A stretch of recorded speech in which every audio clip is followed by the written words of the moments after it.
भगवान की इस मूर्ति को लोग जिंदा होने का दावा करते हैं क्योंकि ये मूर्ति कुछ ऐसे अद्भुत अविश्वसनीय दिखाती है कि आप ये बात खुद सोचने पर मजबूर हो जाएंगे कि मूर्ति तो पत्थर की ही है, लेकिन ऐसा कैसे हो पा रहा है। पंडित मूर्ति को किसी कपड़े से बार बार साफ करते रहते हैं क्योंकि वो मूर्ति लगातार किसी इंसान की तरह पसीना छोड़ती रहती है। मूर्ति की आंखों का साइज छोटा बड़ा होता रहता है और बल्कि यहाँ तक कि मूर्ति के रियल ह्यूमन ही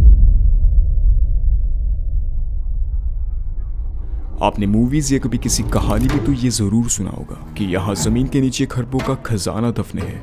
लेकिन अगर मैं कहूँ कि आज भी एक इंटैक्ट खजाना असल में मौजूद है तो क्या आप मान लोगे?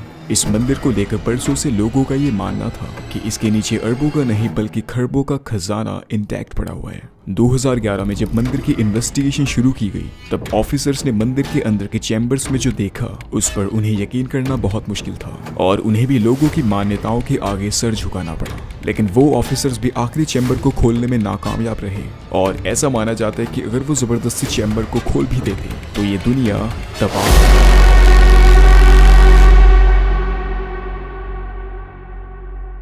श्री पद्मनाभ स्वामी टेम्पल। सदियों से लोगों द्वारा ये माना जाता है कि श्री पद्मनाभ स्वामी टेम्पल के नीचे करोड़ों का नहीं बल्कि खरबों का खजाना मौजूद है, बिल्कुल किसी कहानियों की तरह। इस मंदिर को लेकर स्थानीय लोगों के मन में ऐसी ऐसी मान्यताएं हैं, ऐसे ऐसे बिलीव्स हैं कि किसी भी आम इंसान के लिए उन बातों पर यकीन करना मुश्किल हो जाता है। लेकिन उन लोगों के भी वो बिलीव्स किसी वजह से हैं। श्री पद्मनाभ स्वामी टेम्पल केरला के थिरुपुरम में मौजूद श्री विष्णु भगवान के भारत के सबसे इम्पोर्टेंट और 108 मंदिरों में से एक है। इस मंदिर का आर्किटेक्चर, इसको बनाने की कला कृतियां भारत में और भी पुराने हिंदू मंदिरों की तरह ही अद्भुत और अविश्वसनीय तो है ही, लेकिन इसके अंदर के कुछ रहस्य इसको अलग ही पहचान देते हैं और आज भी लोग उन रहस्यों से पूरी तरह से पर्दा उठने का इंतजार कर रहे हैं। तो चलो फिर मैं भी आपको अब ज्यादा इंतजार नहीं कराऊंगा, सीधे बढ़ते हैं मंदिर की मिस्ट्रीज की ओर। मंदिर की जमीन के नीचे 6 अंडरग्राउंड चेम्बर्स मौजूद हैं, जिन चेम्बर्स को लेकर ही सदियों से लोग ये मानते हैं कि इनमें ही वो खजाना छुपा हुआ है। तो फिर क्या अभी तक भी किसी ने वो चेम्बर्स खोलने की कोशिश नहीं की होगी? बहुत लोगों ने ये कोशिश बहुत बार की है, लेकिन 2011 से पहले कोई भी एक चेम्बर या एक वोल्ट से ज्यादा नहीं खोल पाया। लेकिन क्यों? ऐसी क्या चीज थी जो उन्हें ऐसा करने से रोक रही थी, ये जानते हुए भी कि उन्हें अंदर खजाना जरूर मिलेगा? लेकिन फिर भी क्यों वो हर बार अपनी कोशिश में नाकामयाब रहते थे? यहाँ तक कि कुछ लोग 1931 में पहला वोल्ट खोलने में सक्सेसफुल होने के बावजूद भी खजाना लूट तक नहीं पाए। ऐसा माना जाता है कि ये बात है 1931 की, जब कुछ लोग मंदिर को लूटने के इरादों से मंदिर के पहले चैम्बर को खोलने में कामयाब हो जाते हैं। लेकिन चैम्बर खुलते ही अचानक से उनके सामने कोबरास का पूरा एक झुंड आ जाता है और उन लोगों को अपनी जान बचाने के लिए वहां से भागना पड़ा और उसके बाद से फिर कोई भी वोल्ट नहीं खोला गया। लेकिन 2011 में सुप्रीम कोर्ट ने 5 मेंबर्स की एक कमेटी को मंदिर को फाइनली इन्वेस्टिगेट करने के ऑर्डर्स दिए। लेकिन इस बार गवर्नमेंट ऑफिशियल ने सरप्राइजिंगली बिना कोई ज्यादा मुश्किलों के मंदिर के 6 में से 5 वोल्ट को खोल ही दिया। Very surprisingly.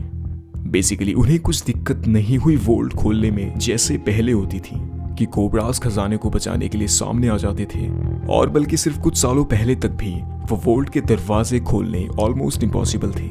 लेकिन इस बार पता नहीं कैसे ये पॉसिबल हो पाया और आखिरकार जो लोगों की मान्यताएं थी मंदिर के नीचे खजाने को लेकर, वो सही में सच हुई।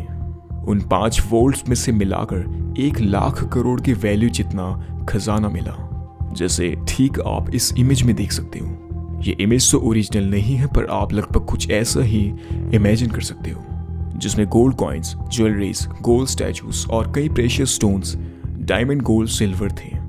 लेकिन उस आखिरी छठे वोल्ट का क्या? क्यों उसके बारे में ज्यादा बात नहीं की गई? वोल्ट बी, वो आखिरी वोल्ट को लेकर ऐसा माना जाता है कि इसी चैम्बर में मंदिर का सबसे बड़ा खजाना मौजूद है। इसलिए ये माना जाता है कि इस चैम्बर को प्रोटेक्ट करने के लिए इसे खास मंत्रों की मदद से लॉक किया गया है। हर वोल्ट की तरह इस वोल्ट के लिए भी 3 दरवाजों को खोला जाना था। पहला एक वुडन डोर, फिर एक आयरन डोर और लास्ट में ये डोर। लेकिन इस वोल्ट का ये लास्ट वाला दरवाज़ा सबसे मिस्टीरियस है। दरवाजे पर स्पेशल 2 कोबरास की कार्विंग्स बनाई गई है, जो साफ साफ ये दिखाती है कि किसी के लिए भी अंदर जाना बहुत खतरनाक साबित हो सकता है।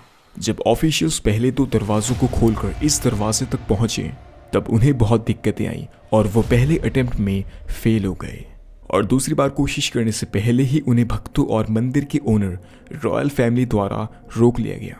उन श्रद्धालुओं का ये मानना था कि इस वोल्ट को ज़बरदस्ती खोलने से उन पर भारी मुसीबत आ सकती है, जिससे केरला स्टेट को ही नहीं बल्कि पूरे भारत को सफ़र करना होगा।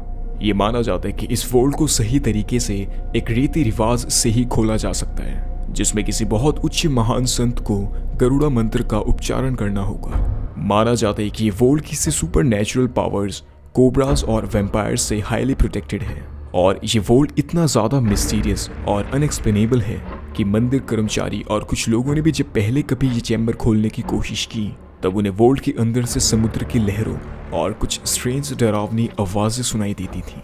लोग इस वोल्ट को एक खजाने की खान के साथ साथ श्रापित भी मानते हैं, क्योंकि जिन भी लोगों ने इसे ज़बरदस्ती खोलने की कोशिश की है लोगों ने उनके साथ बहुत बुरी चीज़ें होती देखी हैं।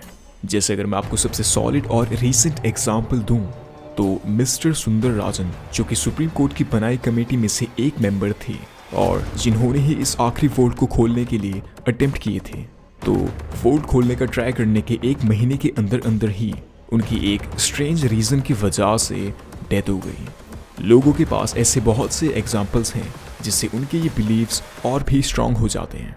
लोगों के इन सब बिलीव्स, मान्यताओं और वोल्ट बी के मिस्ट्रीज को लेकर ही लोग नेशनली और इंटरनेशनली भी श्री पद्मनाभ स्वामी टेम्पल से अट्रैक्टेड रहते हैं और लोग आज भी वोल्ट बी के अंदर के रहस्यों को जानना चाहते हैं। श्री वेंकटेश्वरा स्वामी टेम्पल। श्री वेंकटेश्वरा स्वामी टेम्पल आंध्र प्रदेश तिरुपति के तिरुमाला में मौजूद है। ये मंदिर श्री वेंकटेश्वरा स्वामी यानी विष्णु भगवान के एक अवतार के लिए समर्पित है।